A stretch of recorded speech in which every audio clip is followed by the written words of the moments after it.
Hello friends, ఎలా ఉన్నారు అందరూ? ఈరోజు మిల్ మేకర్ కర్రీ ప్రాసెస్ చూసేద్దాం రండి. ఫస్ట్ అయితే ఒక బాండీలో వాటర్ బాయిల్ అయ్యాక అందులో మిల్ మేకర్ వేసేసుకొని 2-3 మినిట్స్ వదిలేసి అందులోనే తర్వాత వాటర్ స్క్వీజ్ చేసుకొని పక్కన పెట్టేసుకోండి. తర్వాత ఒక ప్యాన్ తీసుకొని అందులో ఆయిల్ వేసుకొని కొంచెం బటర్ కూడా యాడ్ చేయండి. బటర్ యాడ్ చేయడం వల్ల కర్రీకి మంచి టేస్ట్ వస్తుంది. తర్వాత ఇందులో జీలకర్ర, బిర్యానీ ఆకు, చెక్క, లవంగాలు అవి వేసేసుకొని ఆనియన్స్ కూడా సన్నగా కట్ చేసుకున్నవి వేసుకొని మంచిగా ఫ్రై చేసుకోండి.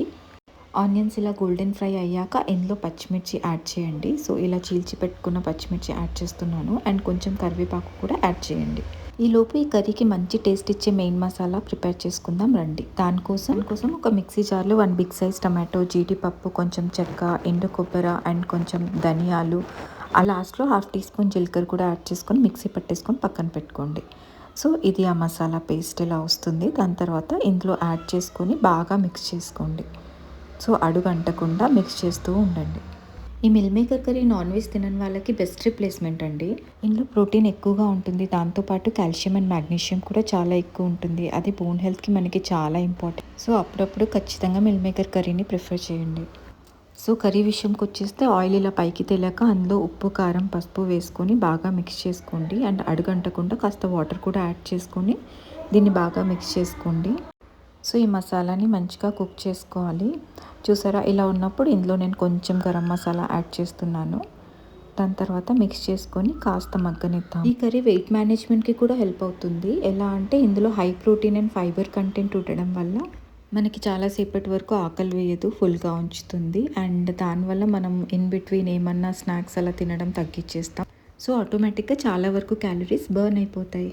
ఇక్కడ చూసారా, మనకి మంచి గ్రేవీ వచ్చింది. కర్రీ స్టేజ్లో ఉన్నప్పుడు కస్తూరి మేతి కాస్త యాడ్ చేసుకొని మిక్స్ చేస్తూ ఉండండి అడుగంటకుండా.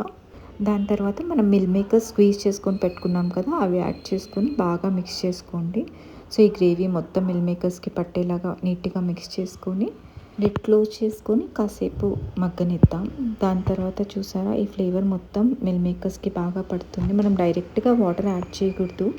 డైరెక్ట్గా వాటర్ యాడ్ చేయడం వల్ల మిల్ మేకర్స్కి గ్రేవీ మొత్తం సరిగా పట్టుకోదు. సో దాని తర్వాత కాసేపు అయ్యాక మనం వాటర్ యాడ్ చేసుకొని మనకి కన్సిస్టెన్సీ చూసుకొని వాటర్ యాడ్ చేసుకోవాలి. సో ఇలా కాసేపు మగ్గనిద్దాం. మిడిల్లో తీస్తూ కలుపుతూ ఉండండి. ఈ కర్రీ దేనికైనా సెట్ అయిపోతుంది. రైస్లోకైనా, పలావ్లోకైనా లేదా చపాతీస్లోకైనా చాలా బాగుంటుంది. నాన్ వెజ్ తిన్న ఫీలింగ్ వస్తుంది మనకి. మన కర్రీ కూడా ఆల్మోస్ట్ అయిపోయింది. సో ఈ స్టేజ్లో ఉన్నప్పుడు మనం సన్నగా కట్ చేసుకొని పెట్టుకున్న కొత్తిమీర వేసుకొని బాగా మిక్స్ చేసుకోండి. అంతే అండి, ఎంత క్విక్గా మనం నాన్ వెజ్ రిప్లేస్మెంట్ కర్రీ వండేసుకున్నాం కదా. ఈ కర్రీ టేస్ట్ మాత్రం సూపర్ ఉంటుందండి. మీరు ఒక్కసారి ట్రై చేసి చెప్పండి ఎన్ని కాంప్లిమెంట్స్ వచ్చాయో. అంతే. Thanks for watching.